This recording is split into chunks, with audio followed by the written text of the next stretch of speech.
Assalamualaikum warahmatullahi wabarakatuh. Salam sejahtera, salam sehat untuk kita semua. Apa kabar teman-teman? Ya, saya harap baik-baik saja bersama seluruh keluarga, teman-teman dimanapun teman-teman berada. Tetap semangat. Dengan saya Bung Ropan, dan kali ini saya akan berbicara soal Jai Isyas. Bang Jai ini kita tahu bersama sedang bersemangat. Ya, walaupun kemarin memang timnya Venezia kalah di Serie A lawan Inter Milan, tapi kalahnya tipis 1-0 dan Jai tampil impresif.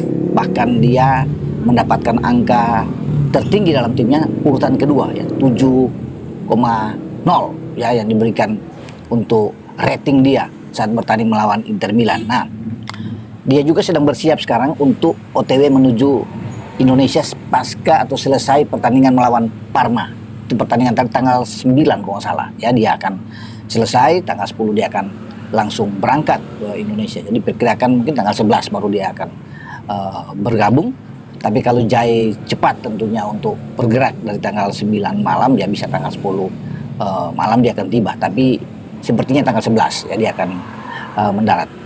Tim nasional akan kumpul pada tanggal 10. Itu sesuai dengan apa yang dikatakan oleh manajer tim ya. Pak Sumarji sudah mengatakan untuk yang bermain di Liga 1 ya, itu tanggal 10 sudah harus berkumpul sambil menunggu pemain-pemain abroad yang bermain di Eropa atau di luar Indonesia untuk langsung bergabung. Makanya rata-rata yang akan datang itu pada tanggal 11 ya, kecuali yang sudah selesai lebih dulu yang bermain di luar negeri itu akan langsung bergabung. Bahkan Martin Paes itu sudah lebih dulu untuk bergabung dengan timnas ya, untuk mempersiapkan diri menghadapi Jepang tanggal 15 November dan setelah itu menghadapi Arab Saudi pada tanggal 19 November.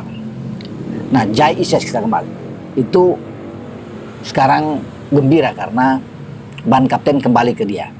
Ya, karena kita tahu bersama ketika lawan Cina ada pertukaran ya, ketika Asnawi masuk dipakai oleh STY dan ban kapten dicopot yang sudah dipakai biasanya oleh Jai Isyas karena Asnawi cadangan terus. Dan ketika Asnawi masuk di starting 11, Asnawi lah yang pakai, tapi Asnawi tampil kurang impresif ketika itu ya, dan STY sudah melihat bahwa untuk menjadi kapten itu harus orang yang punya visi bermain bola, reading di game bagus. Itu tidak ada di Asnawi, yang ada di Jai Isyas.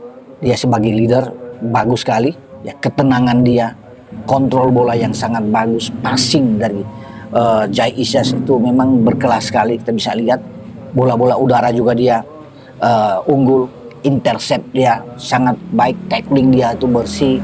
Jadi ini memang wajar kalau dia menjadi kapten kesebelasan, dan STY sebenarnya sudah oke memberikan kesempatan. Tapi ketika Asnawi masuk, ke Asnawi lagi ya, saya pikir sudah waktunya ya bahwa kapten itu tidak boleh berubah-ubah ya. Kalau sudah ke Jai, dan dia paling cocok di antara semua, dengan mungkin cadangannya kan kita tahu bersama selama ini kan ada Jordi juga yang bisa dipakai kapten. Tapi oke lah, sekarang sudah harus punya ketetapan bagi STY bahwa kapten itu Jai Isyas ya, harus ada perubahan, harus berani bagi STY ya.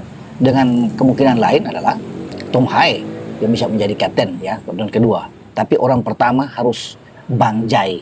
Ini yang saya pikir sangat tepat ya. Selalu dia akan tersedia, dia akan dipakai dengan kondisi apapun. Ketika dia bugar, dia fit ya, ini pemain yang bagus yang pasti akan bermain di jantung pertahanan tim Indonesia. Kecuali Jai misalnya bermasalah ya, dia tidak bisa bermain dengan akumulasi kartu atau mengalami cedera ya, oke, baru ada alternatif lain untuk bisa memilih kapten siapapun dia yang ditunjuk. Tapi saya pikir kalau itu bagi STY harus menunjuk orang-orang yang tepat untuk menjadi kapten kesebelasan. Jadi nggak sembarangan untuk memakai ban kapten, karena dia yang selalu bisa berkomunikasi dengan seluruh tim, kemudian dengan wasit, keputusan wasit di lapangan, selalu kaptennya akan maju. Dan kapten kalau punya wawasan yang bagus ya, punya leadership yang bagus, tentunya ini yang kita tunggu. Nah, itu ada di Jai Isyas. Jadi dengan ketika dia menjadi kapten kesebelasan untuk menghadapi Jepang dan Arab Saudi, ini baik buat kita ya.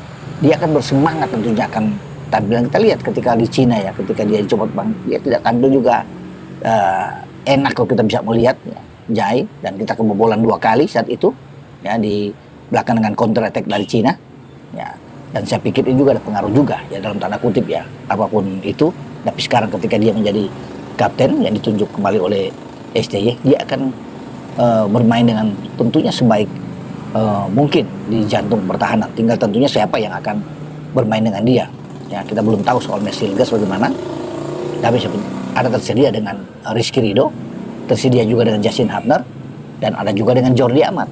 Karena Jordi sudah masuk dalam tim setelah sembuh ya dari cedera yang dia alami melawan Bahrain, dan ketika di Cina dia harus kembali, tapi sekarang sudah siap dan STY masuk di dalam tim. Jadi saya pikir Jai tinggal melihat kondisi terakhir siapa yang akan menjadi pasangan dia ketika STY itu coba bermain dengan ya tetap dengan kondisi 3-4-3 lah, kecuali ada perubahan misalnya dengan langsung 5 back 5-4-1 menghadapi Jepang, ya kita lebih counter attack melawan mereka tentunya, ya semua akan ada di benak STY. Tapi tidak boleh main-main lagi sekarang, tidak boleh bereksperimen lagi.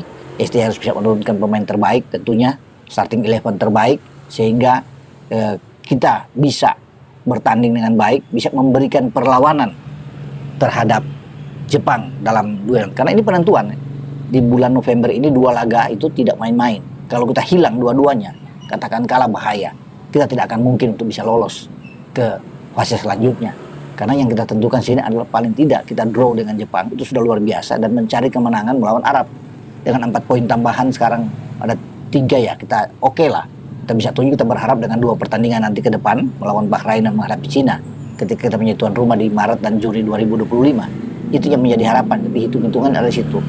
Jadi kita tidak boleh sama sekali memang hilang dengan 2 kekalahan nantinya menghadapi Jepang dan Arab Saudi, sudah akan menutup peluang kita untuk bisa lolos. Makanya ini pertaruhan bagi seorang STY, dan saya kira Jai tahu untuk bertanggung jawab ketika dia menjadi kapten di jantung pertahanan. Dia ingin untuk membawa tim Indonesia itu memenangkan pertandingan baik melawan Jepang maupun melawan Arab Saudi. Tidak mudah, tidak gampang, ini pertandingan yang sulit. Jepang tim yang kuat, 16 besar peringkat dunia, tidak main-main ya bagi Jepang.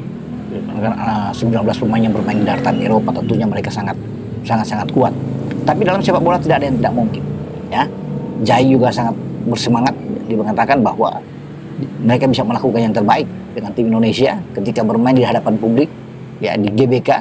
Tentunya menunggu dukungan yang kuat dari para supporter timnas Indonesia agar ya timnas kita bermain dengan sangat baik tentunya untuk memberikan perlawanan terhadap Jepang. Ya, kalau kita di Piala Asia kemarin kalah 3-1 dengan 1 gol bunuh diri dan 1 penalti, dan hanya 1 gol yang murni dari Jepang ya, dengan tanpa Jai waktu itu, tanpa Calvin Verdong, tanpa Martin Paes, tanpa Tom Hai, juga tanpa Ragnar Orapmangun, ya, tanpa Mesilgas dan Eliano, ya kita sekarang sudah ada mereka semua. Kalau mereka semua bermain ya ini luar biasa, dan Jepang pasti akan berhitung menghadapi kita.